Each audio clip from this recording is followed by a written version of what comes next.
नमस्कार सर्वांना. अध्यात्म स्पिरिच्युअल डेव्हलपमेंट या माझ्या यूट्यूब चॅनलवरती तुम्हा सर्वांचं स्वागत आहे. आजचा विषय आहे नवीन वर्षाचे संकल्प म्हणजेच न्यू इयर रिझोल्युशन्स. 2026 या नवीन वर्षात मनाची शांती मिळवण्यासाठी हे काही सोपे संकल्प नक्की करा. 2026 हे वर्ष आता आपल्या उंबरड्यावर येऊन पोहोचलं आहे. नवीन वर्षात आपण सगळेच जण काही ना काही संकल्प करत असतो. काही जण फिटनेसचे करत असतात, काही जण नवीन प्रगती करण्यासाठी काय काय करता येईल यासाठीचे संकल्प करत असतात. पण यावर्षी आपण आपल्या अंतर्मनाचा देखील विचार करणार आहोत, स्वतःला ओळखायला शिकणार आहोत. तर आजच्या या व्हिडिओमध्ये मी तुम्हाला तुमच्यासोबत अशा काही 2026साठीचे आध्यात्मिक संकल्प शेअर करणार आहे, जे फक्त बोलण्यासाठीच नाही आहेत, तर ते आपलं घर, मन आणि नशीब बदलवण्यासाठी देखील आहेत. चला तर मग व्हिडिओला सुरुवात करूया.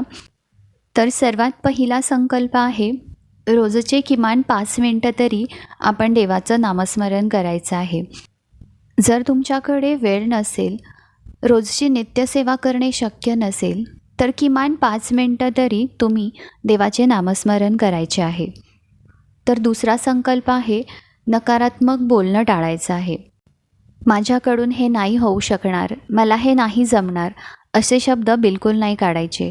करून बघू, प्रयत्न करू, मला जमेल, मी प्रयत्न केला तर मी नक्की करू शकेन, असा स्वतःमध्ये एक आत्मविश्वास निर्माण करायचा आहे. त्यामुळे नकारात्मक बोलणं पूर्णपणे थांबवायचं आहे.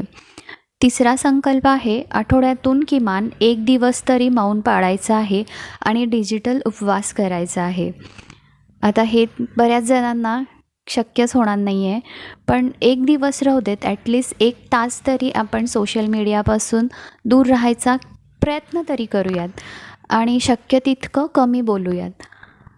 त्यामुळे काय होईल की आपल्याला आपल्या अंतर्मनाशी बोलता येईल, एकरूप होता येईल आणि त्यावेळी आपल्याला कळेल की खरं समाधान हे बाहेर नाही आहे, तर ते आपल्या आतमध्येच आहे.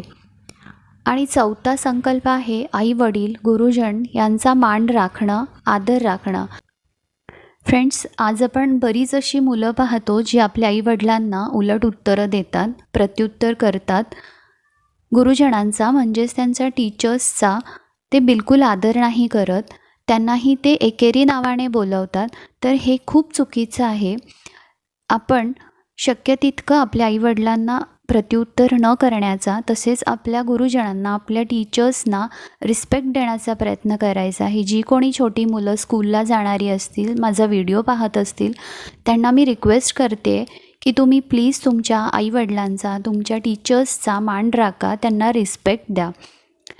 आणि 5वा संकल्प आहे, दर महिन्याला एक सेवा करायची. आता खूप मोठी सेवा असं काही नाही आहे. तुम्ही दर महिन्याला म्हणजे गरजवंतांना तुमच्या परीने तुम्हाला जर शक्य होत असेल तर एखादा बिस्किटचा पुडा किंवा वडापाव किंवा असं काहीही, किंवा फ्रूट्स, केळी वगैरे असं काहीही तुम्ही त्यांना दान करू शकता. कपडे नवीन असं नाही, पण जी तुम्ही वापरली आहेत, तुम्हाला आता येत नाही आहेत, फाटकी तुटकी नाहीत बरं का, पण जी तुम्हाला येत नाही आहेत अशी कपडे तुम्ही गरजवंतांना देऊ शकता. 6वा संकल्प आहे, कृतज्ञ राहणं, देवाकडे तक्रार न करणं. बऱ्याचदा आपण असं पाहतो की लोक कुठली इच्छा पूर्ण नाही झाली किंवा कुठली गोष्ट मनासारखी नाही झाली तर त्याचा दोष देवाला देतात. तर तसं न करता देवाला तुम्ही जे काही मला दिलं आहे त्याबद्दल मी तुमची कृतज्ञ आहे, मी तुमची आभारी आहे, असा भाव ठेवा. 7वा संकल्प आहे, देवघरात दररोज दिवा लावणं. आता ह्या गोष्टी तर बरेच जण आपल्यापैकी करतच असतील, पण जे करत नाहीत त्यांच्यासाठी मी सांगते की दररोज संध्याकाळी, सकाळी आपल्या देवघरामध्ये दिवा लावणं, अगरबत्ती लावणं, तसेच तुमच्या आवडीचं स्वामींचे असतील किंवा महालक्ष्मी अष्टकम असेल, व्यंकटेश स्तोत्र असेल, त्या कुठल्या देवावर तुमची श्रद्धा आहे त्यांचे गीत, त्यांचे मंत्रस्तोत्र अगदी लो व्हॉल्यूममध्ये तुमच्या घरात लावून ठेवा. बघा, एक प्रकारची पॉझिटिव्हिटी जाणवेल. मी स्वतः करते म्हणून तुम्हाला सांगते की खरंच एक प्रकारची पॉझिटिव्हिटी जाणवते घरामध्ये. 8वा संकल्प आहे की स्वतःसाठी 5 मिनटं देणे. हा सगळ्यात महत्त्वाचा संकल्प आहे बरं का फ्रेंड्स. आजकाल सगळ्यांवरच खूप जबाबदाऱ्या आहेत. जबाबदाऱ्यांचं ओझं घेऊन आपण सर्व जगत आहोत. पण या सर्वांमध्ये तुम्ही स्वतःला नका विसरू. तुम्हाला जे काही आवडतं, ज्यातून आनंद मिळतो, मग ते वाचन असेल, गाणी ऐकणं असेल, गाणी म्हणणं असेल, नक्की स्वतःसाठी करा. 9वा संकल्प आहे माफ करणे. हे बऱ्याच जणांना शक्य नाही आहे, कारण बऱ्याच जणांचा राग मनामध्ये घेऊन राहत असतात. तर त्याचा कुठे ना कुठे त्रास हा स्वतःलाच होत असतो, स्वतःच्या शरीरावरती होत असतो. तर असं न करता जे झालं त्या गोष्टी सोडून द्यायला शिका. त्या व्यक्तीला माफ करा. याच्याने तुमच्याही मनावरती कसलंही ओझं राहणार नाही. आणि सर्वात शेवटचं, याला संकल्प नाही म्हणता येणार, पण एक संदेश आहे माझ्या मैत्रिणींसाठी. तर हा संदेश माझ्या प्रिय मैत्रिणींसाठी.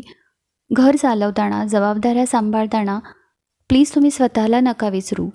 तुमचं मन शांत असेल, प्रसन्न असेल, आनंदी असेल तरच घरात लक्ष्मी नांदते असं म्हणतात. आणि घरात लक्ष्मी नांदणं म्हणजे फक्त पैसा, संपत्ती असणं असं नाही. तर घरात खरी लक्ष्मी नांदणं म्हणजे त्या घरात सुख, समाधान आणि आनंदाने सगळे एकत्रित राहणं म्हणजेच त्या घरात लक्ष्मी नांदणं असा अर्थ असतो. तर त्यामुळं तुम्ही आनंदी राहत चला, घरच्या सर्वांनाही आनंदित ठेवत चला. त्यामुळे तुमची साधना म्हणजे तुमच्या संपूर्ण कुटुंबाची प्रगती असते, हे नेहमी लक्षात ठेवा. तर हे संकल्प जे मला वाटले ते मी तुमच्यापर्यंत पोहोचवण्याचा प्रयत्न केला. यातले सगळेच मान्य आहे मला, नाही जमणार सर्वांनाच, पण किमान एक तरी संकल्प करण्याचा प्रयत्न करा आणि तो किमान वर्षभर तरी पाळायचा नक्की प्रामाणिक प्रयत्न करूयात. आणि कसे वाटले हे माझे संकल्प मला कमेंट करून नक्की सांगा.